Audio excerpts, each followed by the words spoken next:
Thanks for stopping in on the channel, everybody. So I'm not home right now, but when I was home in Jacksonville, I filmed a video of tearing down the 5.0 Cummins and ended up tearing down the turbo a bit.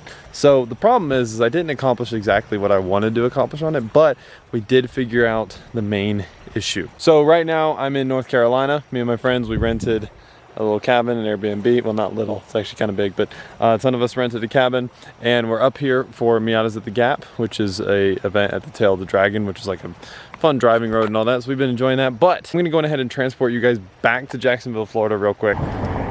Rawr.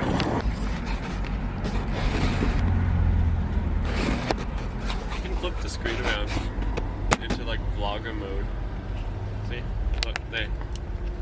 You can go like that and then flip it this way so you can see yourself like that.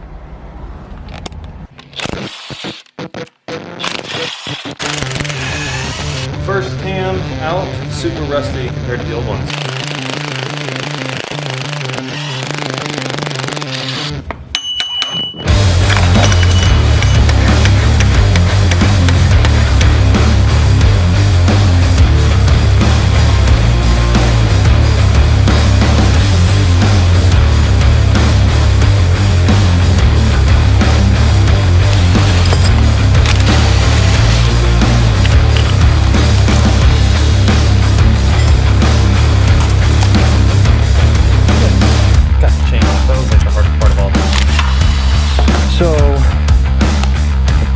Once we just take off these big massive bolts, it'll just come out. I could be completely and utterly wrong. I've been wrong 48 times since starting this video. Over there! Go over there! Go over there!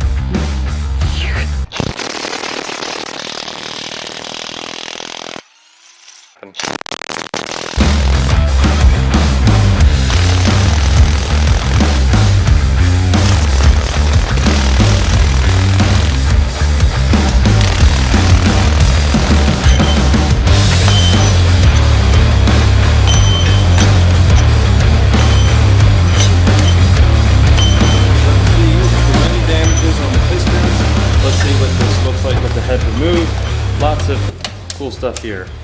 Oh yeah, lots of water in the pistons. That does not look good. But that's just from the way I've treated it, not from damage. Bottom of the head doesn't necessarily look too damaged. So let's look in here. So you guys can see it rusted super fast in there. But it's holding that water.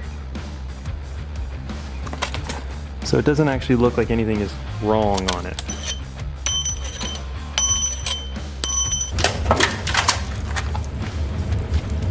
Well, that's what the bare block of a 5.0 looks like. I'll show you guys the bottom of this head. You know, rusty from water damage, but as for like severe damage, I'm not seeing it. My guess is that we're gonna get in there and see a spun bearing. Potentially a snapped crankshaft, but I doubt. Let's try spinning the engine over. It spins, just barely.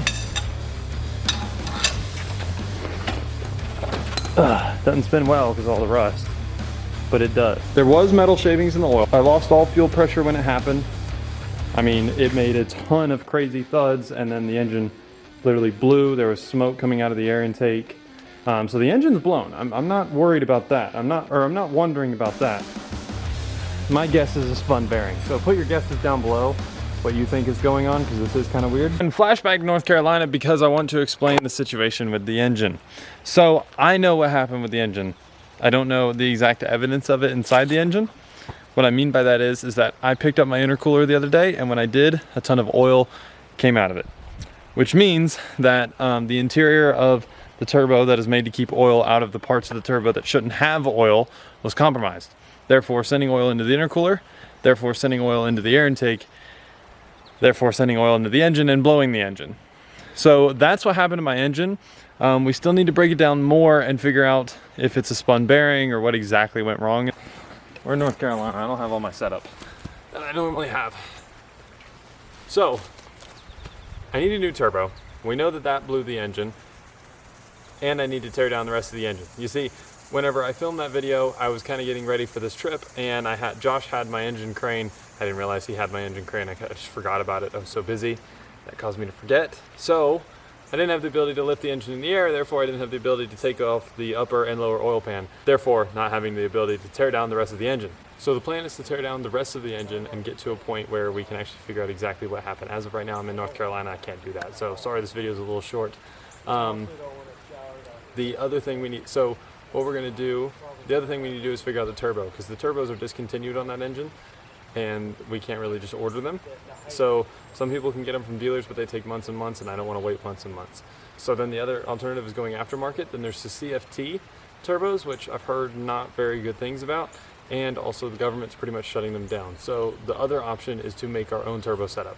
Don't get your hopes up. I'm not saying that we're going to do that. I'm just saying that that is a possibility at this point. If I did do that, I would use the blown block. I would tear it down all the way to its block form, and then I had to have the heads on, so then we can use the exhaust manifolds to run new up pipes to a different turbo, and then we can use that pedestal with a machine shop to figure out the conversion to make, let's say, a Borg-Warner turbo, or a Garrett or a Precision turbo, something, work with that turbo pedestal, and then we'd have to do a custom oil drain line. Then, you know, like I said, the exhaust stop makes the new up pipes, and then I have a guy who claims he can do some tuning. He's doing tuning on a Titan right now. I'm going to see how that goes. I trust the guy who told me about him, so we'll see about that.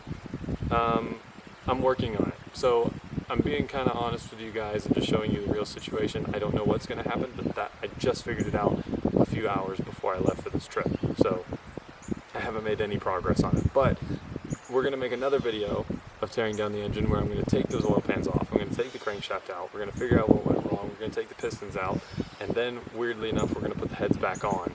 So then I have the template for the turbo there. And then by that time that is out, I'll at least know more of what we're going to do with the turbo. But comment below what you guys think it's going to be. If it's going to be a snap crankshaft, if it's going to be a snap spun bearing, if it's going to be something that I'm not even thinking about.